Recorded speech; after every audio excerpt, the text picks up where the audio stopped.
أعوذ بالله من الشيطان الرجيم. بسم الله الرحمن الرحيم.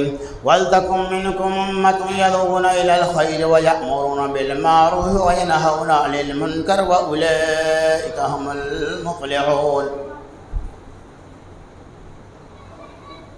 كنتم خير أمة أخرجت للناس تأمرون بالمعروف وتنهون عن المنكر وتؤمنون بالله.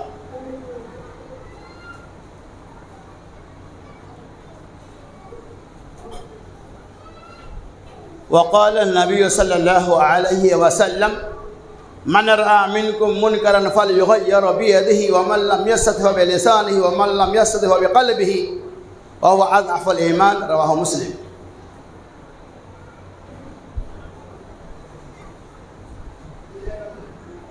ہر قسم کی حمد و تعریف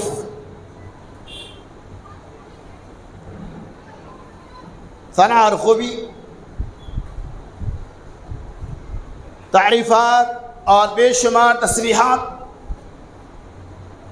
اللہ عز و جل کے لیے ہے، جس کی قبض قدرت میں ساری کائنات اور تمام مخلوقات ہے۔ درود و سلام کے بے شبہ قیمتی نذرانے پیش ہو جملہ انبیاء علیہ السلام پر، بالخصوص ہمارے آخری نبی محمد رسول اللہ صلی اللہ علیہ وسلم پر۔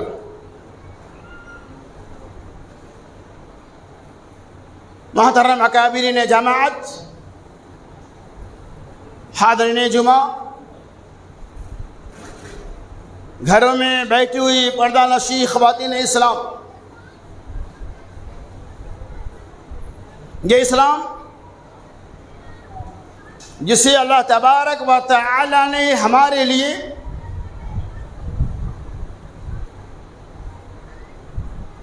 آپ کے لیے رحمت کی شکل میں عنایت فرمایا، یہ اسلام جس کی خوبیاں، جس کی عظمتیں اور اسلام کے اندر جو اوامر و نواہی ہیں اس سے متعلق آپ تفصیلات سماعت فرماتے رہتے ہیں۔ آج کے جمعہ میں اس بات کی وضاحت کی جائیں گی کہ اللہ تبارک و تعالی نے ہمیں امت خیر کے لقب سے کیوں ملقب کیا۔ ہمیں اللہ تبارک و تعالی نے ذمہ دار بنایا ہے۔ امت خیر اسی لیے ہمیں کہا کہ ہماری ذمہ داری ہے، امت محمدیہ کی ذمہ داری ہے کہ وہ بھلی باتوں کا حکم دے اور بری باتوں سے روکے، یہ ہمارا فریضہ ہے۔ اسی بنیاد پر اللہ تبارک و تعالی نے ہمیں امت خیر کے لقب سے ملقب کیا۔ اگر امر بالمعروف و نہی عن المنکر کے فریضہ کو ترک کر دیں گے، ہم اللہ کی طرف سے دیے ہوئے فرائض کو نصف و نابود کر دیں گے، تو زمین کے اندر فتنہ و فساد کا ظہور ہوگا۔ آج دنیا میں فتنے کے بے شمار دروازے ہیں، ان میں سے سب سے بڑا فتنہ یہ بھی ہے کہ آج ہم نے امر بالمعروف و نہی عن المنکر کے فریضہ کو ترک کر دیا۔ ہمیں اپنی ذمہ داری کا احساس نہیں۔ ضرورت اس بات کی ہے کہ اللہ نے ہمیں ذمہ دار بنایا ہے، تو ہمیں آپ کو بھی، تمام مسلمانوں کو اپنی ذمہ داری کا احساس ہونا چاہیے۔ اللہ کے رسول سرکاری حبیب صلی اللہ علیہ وسلم الا کلکم راع و کلکم مسئول عن رعیتہ، بخاری مسلم کی روایت ہے کہ آگاہ ہو جاؤ، تم میں سے ہر شخص ایک دوسرے کا ذمہ دار ہے۔ یقیناً امر بالمعروف و نہی عن المنکر یہ بہت بڑا فریضہ ہے، اور اسی فریضہ کی ادائیگی کے لیے اللہ تبارک و تعالی نے کائنات کے اندر انبیاء رسول کا مبعوث فرمایا، جن کا کام تھا معروف کا حکم دینا اور منکرات سے روکنا، توحید کا حکم دینا، شرک سے روکنا، سنت کے طریقے کو بدلانا اور بدعت کے طریقے سے روکنا، یہ ذمہ داریاں تھیں۔ تو اللہ رب العالمین نے ہمیں ایک ذمہ دار امت بنایا۔ آپ کو میں بتا دیں چلوں، امت کی دو قسمیں ہیں، امت دعوت اور امت اجابت۔ امت دعوت کا مطلب یہ ہوتا ہے کہ اللہ تبارک و تعالی نے نبی کو مبعوث فرمایا امت کے اندر، یہ عام حکم ہے بلا کسی تفریق کے، یعنی نبی صلی اللہ علیہ وسلم امت محمدیہ کے اندر ساری امتیں شامل ہیں، اس دنیا کے اندر جتنے لوگ ہیں سب لوگ شامل ہیں، اسے کہتے ہیں امت دعوت۔ اور ایک ہے امت اجابت، جس کا مطلب یہ ہوتا ہے کہ انبیاء کی رسالت، محمد صلی اللہ علیہ وسلم کی رسالت و نبوت کو ہم نے تسلیم کر لیا، ہم نے ان کے احکامات کو مان لیا، ہم نے رسولوں پہ ایمان لایا، یہ امت اجابت ہے، یعنی وہ امت جس نے نبیوں کی رسالت کو قبول کیا۔ تو امت دعوت میں سارے لوگ شامل ہیں، لیکن امت اجابت میں وہی لوگ شامل ہیں جو لوگ انبیاء محمد صلی اللہ علیہ وسلم کی تعلیمات کو اپناتے ہیں، فالو کرتے ہیں، ان کی اتباع اور پیروی کرتے ہیں۔ تو گویا کہ یہ پوری امت محمدیہ کہلاتی ہے، لیکن جن لوگوں نے محمد رسول اللہ صلی اللہ علیہ وسلم کے احکامات کو تسلیم کیا، یہ امت اجابت ہے۔ اور اللہ تبارک و تعالی نے اس امت اجابت کے طرف اشارہ فرمایا، وَلْتَكُن مِّنْكُمْ أُمَّةٌ يَدْعُونَ إِلَى الْخَيْرِ، تم ایک بہترین امت ہو،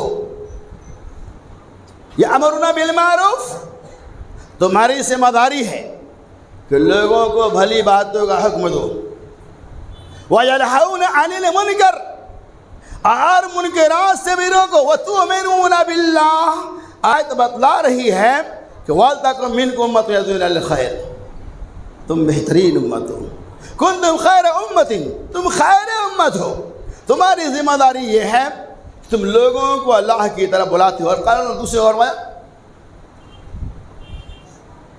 کہ اللہ رب العالمین نے تم امت خیر بنایا تاکہ تم لوگوں کو معروف کا حکم دو، برائیوں سے رکو۔ تو پتہ ہے ان دونوں آیت پاک سے یہ چلا کہ اللہ رب العالمین نے ہمیں امت خیر کے لقب سے ملقب کیا، اس بنیاد پر کہ ہم ذمہ دار ہیں۔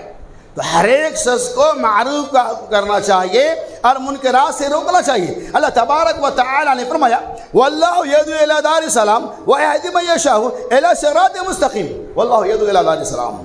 اللہ تبارک و تعالی تمہیں امن والے گھر کی طرف، شانتی والے گھر کی طرف دعوت دیتا ہے، بلاتا ہے۔ وَيَهْدِي مَن يَشَاءُ إِلَىٰ صِرَاطٍ مُسْتَقِيمٍ، اور اللہ جسے جائے سیدھے راستے کی رہنمائی کرے۔ تو یہ آیت بتلا رہی ہے کہ اللہ تبارک و تعالیٰ کی طرف سے یہ اعلان ہے کہ امن والے گھر کی طرف آؤ، شانتی والے گھر کی طرف۔ مطلب یہ ہے کہ نمازوں کی پابندیاں کرو، مساجدوں سے اپنا رشتہ جوڑو، اور یہ مؤذن 5 وقت کیا صدا لگاتے ہیں، حی علی الصلاۃ حی علی الفلاح، آؤ نماز کی طرف، آؤ کامیابی کی طرف، الصلاۃ خیر من النوم، نماز نیند سے بہتری دعوت ہے۔ یہ معروف کا حکم دینا ہے، منکرات سے روکنا ہے۔ تو کون لوگ ہیں جو مؤذن کی صدا کو سن کر لبیک کہتے ہیں؟ ہر شخص کی ذمہ داری ہے کہ اذان کے کلمات سننے کے بعد ہم اللہ تبارک و تعالیٰ کی طرف یعنی مسجد کی طرف رجوع کرے۔ واللہ یدعو الی دار السلام ویہدی من یشاء، کہ اللہ تبارک و تعالیٰ کے گھر کی طرف آ جاؤ۔ اور چلیے، آج دنیا میں برائیاں بے شمار ہیں، برائیوں کو دیکھنے کے باوجود بھی ہم دوسروں کو ان کی برائیوں سے نہیں روکتے ہیں، اور بس اوقات ہم یہ سمجھتے ہیں کہ ہمیں کیا ضرورت ہے۔ نہیں، اگر پڑوس کے گھر میں آگ لگ گئی ہے تو کیا آپ سلامت بچیں گے؟ وہ آگ کی لپیٹ اور چپیٹ میں آپ کا گھر بھی آئے گا۔ آپ کی ذمہ داری ہے اپنے گھر کو پہلے مت بچاؤ، جس گھر میں آگ لگی ہوئی ہے اس گھر کی آگ کو بجھاؤ، تب آپ کا گھر بچے گا۔ اپنے گھر بچائیں گے نہیں بچ سکتا ہے، آپ کے گھر بھی خاکستر ہو جائے گا۔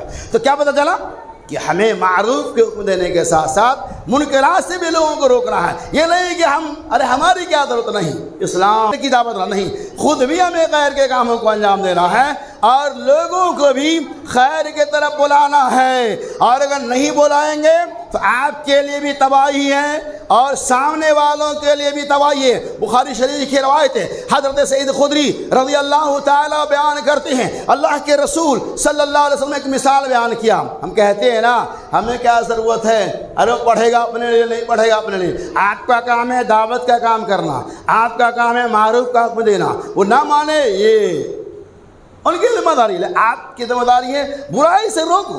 سنیے حدیث, ایک مثال ہے, لمبی حدیث ہے, مختصر یہ کہ سمندر میں کشتی جہاز جا رہا تھا اور کچھ لوگ نیچے بیٹھے ہوئے, کچھ لوگ اوپر بیٹھے ہوئے. نیچے والے لوگ یہ سوچتے ہیں کہ اوپر بار بار ہم پانی لانے کیوں جائیں. بخاری کے سے روایت ہے, ایک افسانے کی بات نہیں ہے, اوپر ہم بار بار کیوں جائیں. انہوں نے کیا سوچا, سمندر کے نیچے سطح میں جہاں وہ بیٹھے ہوا تھا ایک سوراخ کر دیں گے اور پانی آٹومیٹک سمندر سے ہمیں دستیاب ہوتا رہے گا.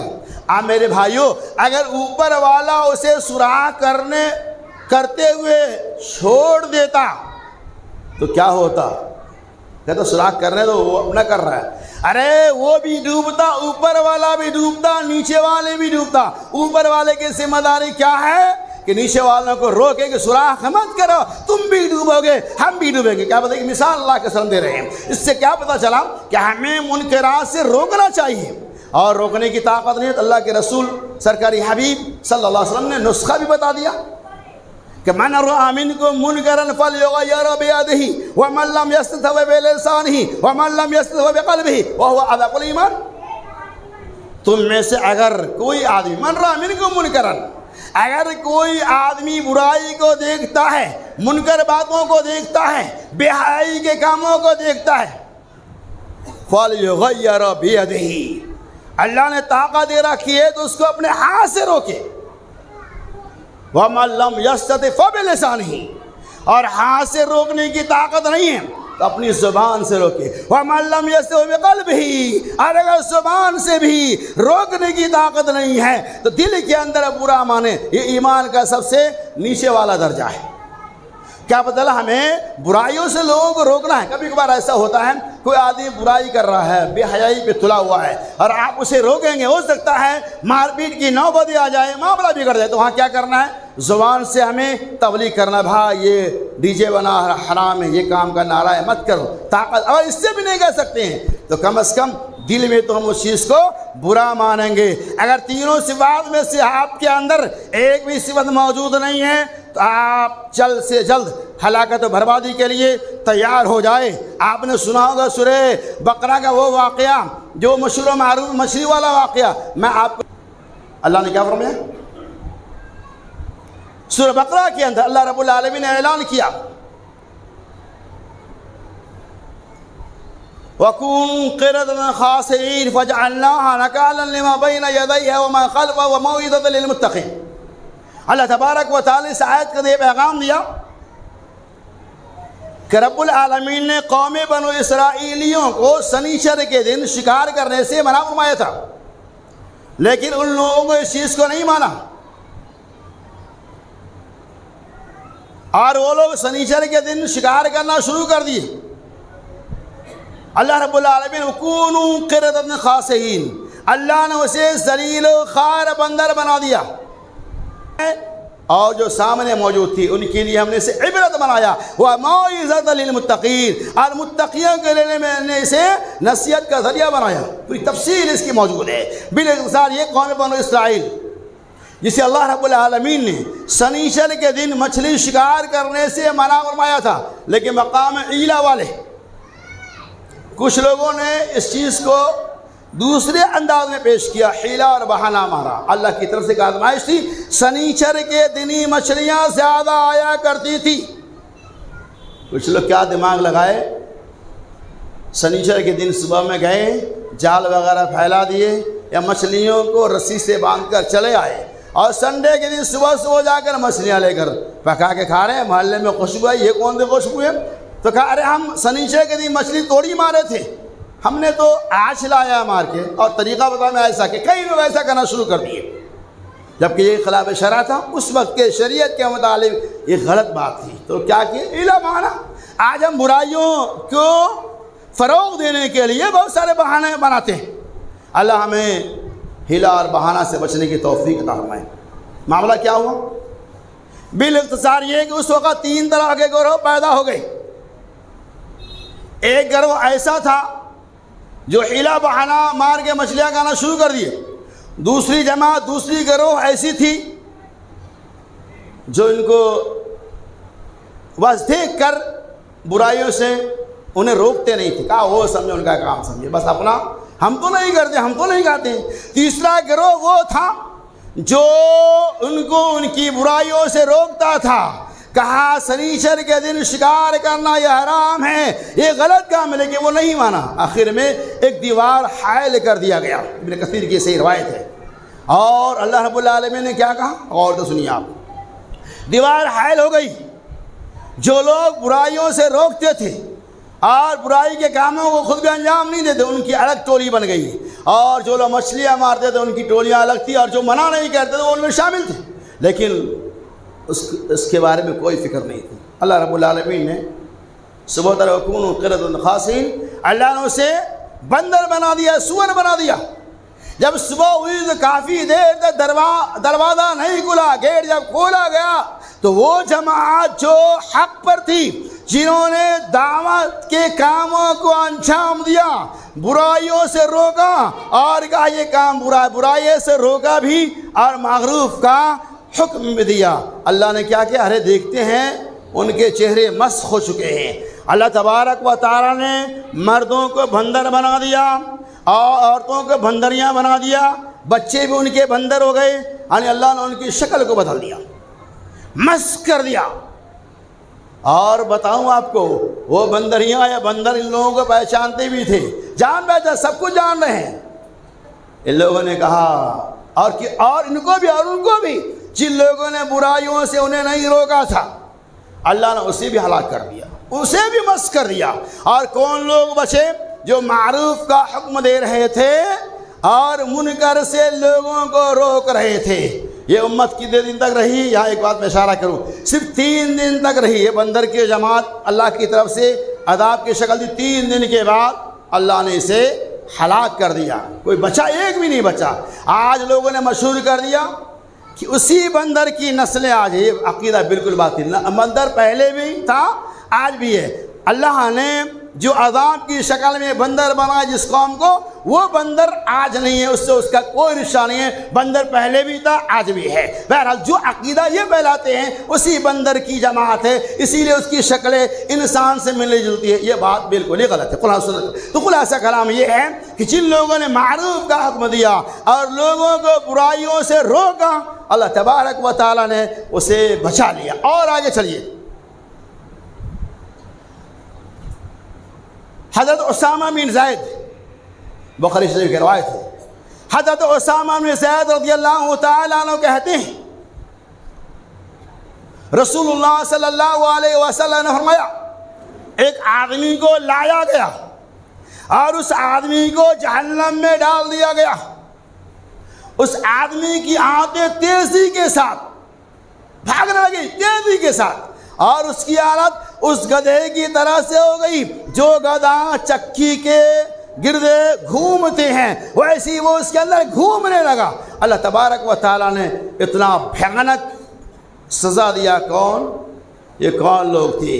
محمد رسول اللہ صلی اللہ علیہ وسلم نے ارشاد فرمایا یہ وہ لوگ تھے جو دنیا کے اندر لوگوں کو بھلی باتوں کا حکم دیتا تھا لیکن وہ اس پہ خود عمل نہیں کرتا تھا.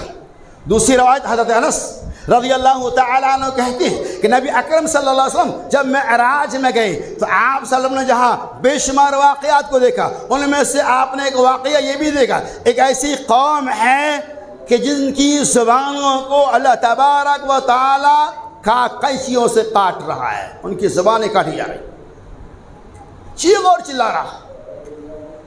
اللہ کے رسول صلی اللہ اکبر کہا یہ امت کے وہ خطبہ ہے، یہ امت کے وہ لوگ ہیں جو لوگوں کو معروف کا حکم دیتا تھا لیکن وہ خود نہیں رکتا تھا۔ تو کیا پتہ چلا کہ اگر ہم کسی کو بھلی بات بتاتے ہیں تو ہماری ذمہ داری ہے کہ ہم اس کے اوپر خود بھی عمل کریں، تب ہمارے لیے بات سود مند نفع بخش ہوگا۔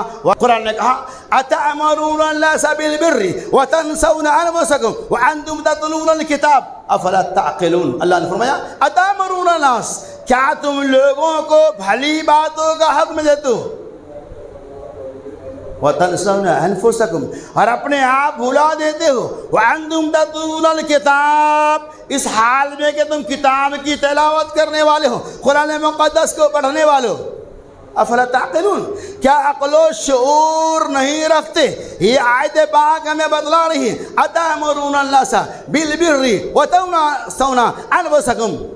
امت کی ذمہ داری ہے کہ اگر ہم کسی کو بھلی بات کی دعوت دیتے ہیں تو ہم اس کے اوپر عمل کریں۔ قرآن نے دوسری جگہ کہا لما تقولون ما لا تفعلون کبر مقتا عند اللہ ان تقولوا ما لا تفعلون۔ کہا وہ باتیں لوگوں کو کیوں بتاتے ہو، کیوں کہتے ہو جس کے اوپر تم خود عمل نہیں کرتے؟ کبر مقتا عند اللہ ان تقولوا ما لا تفعلون، تمہارا ان باتوں سے اللہ تبارک و تعالی بہت ہی زیادہ ناراض ہوتا ہے۔ تو آیت بتلا رہی ہے کہ ہم کسی کو دعوت دیں تو ہماری ذمہ داری ہے کہ ہم اس کے اوپر خود بھی عمل کریں۔ اور اگر یوجو الرجل یوم القیامت معلقا فیقول یا رب خاننی الی آخر الحدیث، رواہ مسلم احمد۔ اس روایت میں بعض لوگوں نے کلام کیا ہے، بعض لوگوں نے اس روایت کو ضعیف قرار دیا ہے، لیکن علامہ البانی رحمہ اللہ نے اس حدیث کو صحیح ترغیب کے اندر حسن قرار دیا ہے۔ بہرحال یوجو الرجل یوم القیامہ، قیامت کے دن ایک پڑوسی اپنے پڑوسی کے دامن کو پکڑ کر اللہ تبارک و تعالیٰ کے سامنے حاضر ہوگا، اور کیا حاضر ہوگا تو کیا کہے گا؟ یا رب خاننی، اے رب العالمین انہوں نے میرے ساتھ خیانت کیا ہے۔ اس بندے کو اللہ بلائے گا اور کہے اے بندہ بچا، کیا اس کا مقدمہ صحیح ہے؟ کیا یہ جو کہہ رہا ہے وہ سچ ہے؟ کہے گا اے رب العالمین وہ تو سچ کہہ رہا ہے، لیکن انی ما خنت فی اہلی و مالی، اے رب العالمین میں نے ان کو مال اور دولت کے اندر کوئی خیانت نہیں کی ہے۔ وہ بندہ کہ ویقول یا رب، اے رب العالمین یہ تو صحیح کہتا ہے، لیکن اے پروردگار دو عالم اس نے مجھے برائی کرتے ہوئے دیکھا لیکن مجھے ان برائیوں سے نہیں روکا۔ اللہ تبارک و تعالیٰ دونوں کو جہنم میں ڈال دے گا۔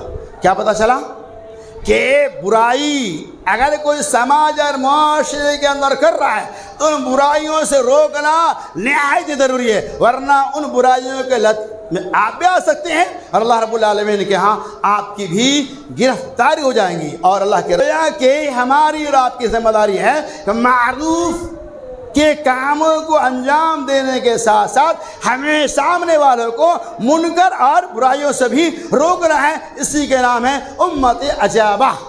اور اللہ تعالیٰ ہمیں وَلَكُمْ كُنْتُمْ خَيْرَ أُمَّةٍ أُخْرِجَتْ لِلنَّاسِ تَأْمُرُونَ بِالْمَعْرُوفِ وَتَنْهُونَ عَنِ الْمُنْكَرِ، تم بہترین امت ہو۔ اللہ تبارک و تعالیٰ نے تمہارا انتخاب کر لیا ہے، اخرج للناس، اللہ نے تم کو لوگوں کے لیے چن لیا ہے۔ تأمرون بالمعروف وتنہون عن المنکر، لہذا تم لوگوں کو معروف کا حکم دو اور منکر سے برائیوں سے روکو۔ وتؤمنون باللہ، اور اللہ پر ایمان لاؤ۔